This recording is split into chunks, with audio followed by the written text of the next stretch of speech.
Assalamualaikum warahmatullahi wabarakatuh. Saya pengampu pendidikan Al-Islam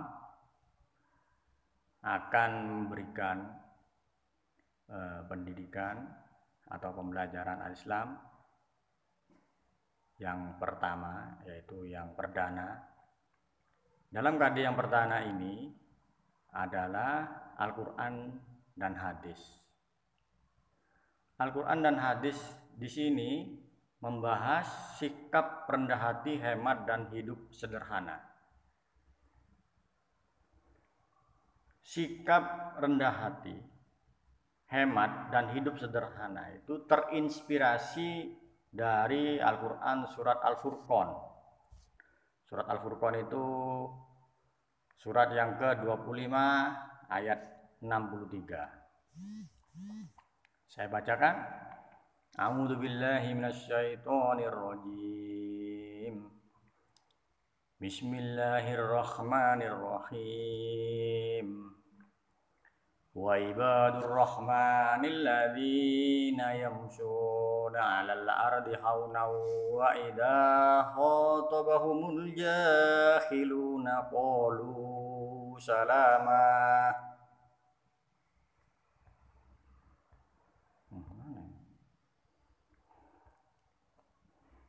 Artinya, dan hamba-hamba Tuhan yang Maha Penyayang itu ialah orang yang berjalan di atas bumi dengan rendah hati. Dan apabila orang-orang jahil itu orang-orang bodoh, atau orang-orang yang memang dia sikapnya jahil, suka mengganggu orang, menyapa mereka mengucapkan kata-kata yang mengandung keselamatan. Selanjutnya terinspirasi dari Quran surat Al-Isra. Quran surat Al-Isra surat yang ke-17 ayat ke-26 dan ke-27. Wa atidal qurba haqqahu wal miskina wa banas sabili wa la tubaddir tabdira. Innal mubaddirina kanu ikhwanas sayatin wa kana as-syaitanu lirabbihi kafura. Artinya, dan berikanlah kepada keluarga-keluarga dekat akan haknya, kepada orang-orang miskin dan orang yang dalam perjalanan, dan janganlah kamu menghambur-hamburkan hartamu secara boros. Sesungguhnya pemboros-pemboros itu, orang yang menghambur-hamburkan harta, itu adalah saudara-saudaranya setan. Dan setan itu adalah sangat ingkar kepada Allah. Saya mengajak kalian untuk berpikir, tafakkur. Fakkara yufakkiru, tafakkuron, berpikir. Di sini saya menyajikan ada seorang anak yang sedang melayani atau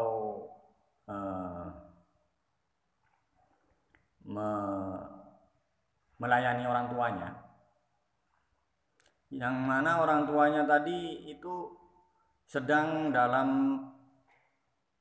dirawat di rumah sakit, dalam perawatan dalam rumah sakit. Dan yang lain ini ada orang tua yang juga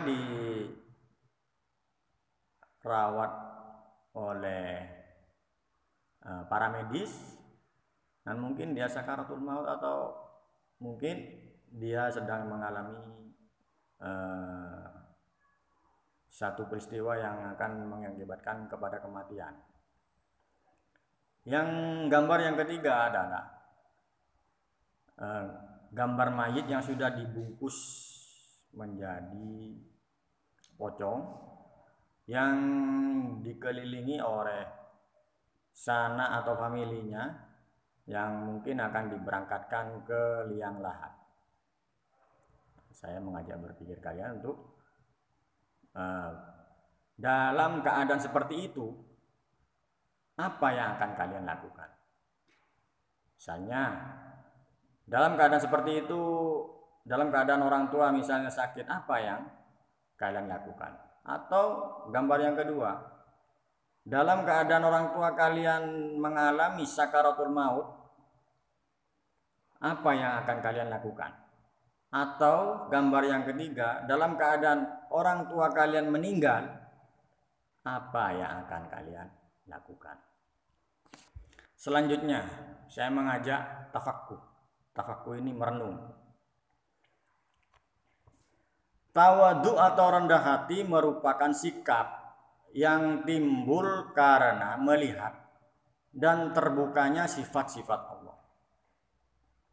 Jadi artinya tawadhu itu merupakan sikap yang timbul karena melihat dan terbukanya sifat-sifat Allah. Rendah hati berarti tidak menilai dirinya lebih baik dari orang lain, sehingga gai dan ucapan hormat kepada orang lain. Rendah hati ini adalah sebuah sifat yang mulia, tidak menilai dirinya lebih hebat atau lebih jago dari orang lain. Dalam perilaku keseharian, tawadhu adalah memelihara pergaulan dan hubungan dengan sesama manusia tanpa perasaan kelebihan diri dari orang lain, serta tidak merendahkan orang lain dengan cara memberikan setiap hak pada yang mempunyainya, dan tidak meninggikan diri dari derajat yang sewajarnya, tidak menurunkan pandangan terhadap orang lain dari tingkatannya. Maksudnya dalam hal ini tidak berlaku terlalu merendahkan diri kepada sesama manusia, namun juga tidak merasa dirinya lebih tinggi atau lebih hebat dari pada manusia. Ketahuilah bahwa sikap rendah hati, bukan rendah diri, tapi rendah hati, menyebabkan seseorang memperoleh ketinggian dan kemuliaan. Dia akan disenangi dan disegani, dihormati dalam pergaulannya. Nah, ini saya punya tugas untuk kalian ya. Kelas 8. Tugas untuk mengartikan perlafaz. Saya kasih contoh. Ini tugas latihan ya. Wa ibadur rahman, apa artinya? Alladzina yamshuna 'alal ard, apa artinya? Haunan, apa artinya? Wa idza khatabahumul jahilun, apa artinya? Qalu salama. Jadi ditulis wa ibadur rahman di ayat yang pertama, terus artinya ayatnya ditulis alladzina yamshuna, nomor 2 artinya, terus alal ardi khaunan, nomor 3 diartikan wa idza khatabahum, nomor 4, terus al jahiluna, nomor 5, qalu salama, nomor 6. Ya. Selanjutnya saya mengajak kamu ini setelah surat Al-Furqan ya, terus dilanjutkan dengan surat Al-Isra, diartikan juga secara perlafaz. Jadi surat Al-Isra ayat 26 dan ayat 27 juga diartikan secara perlafaz. Setelah mengartikan, kita belajar untuk memahami ilmu tajwid. Kalian tulis di situ ayatnya wa ibadur rahman. Wa ibadur rahman. Jika rohmani ditulis rohmani dan tetap dibaca atau dibuat sukun, itu dibaca apa? hukum tajwidnya itu apa? Atau langsung kalian simpulkan dalam satu ayat itu ada berapa hukum tajwid. Dari mulai wa ibadur rahmanil ladzina yamshuna 'alal ardi hauna wa idza khatabahumul jahiluna qalu salama. Di situ ada berapa hukum bacaan, kalian tulis. Misalnya ada 5 hukum bacaannya, jadi kalian tulis di bagian mana? Apa di bagian wa ibadur rahman, dal ketemu dengan alif lam misalnya. Nah, kalian tulis. Jadi misalnya huruf dal ketemu dengan alif lam dibaca apa? Itu ya. Selanjutnya ini surat Al-Isra ayat 26 dan 27 juga diartikan per lafaz sama, juga sama memahami tajwidnya surat Al-Isra ayat 26 dan 27. Setelah memahami tajwid, apa sih? Apakah kalian penasaran dengan tajwid? Apa sih tajwid itu?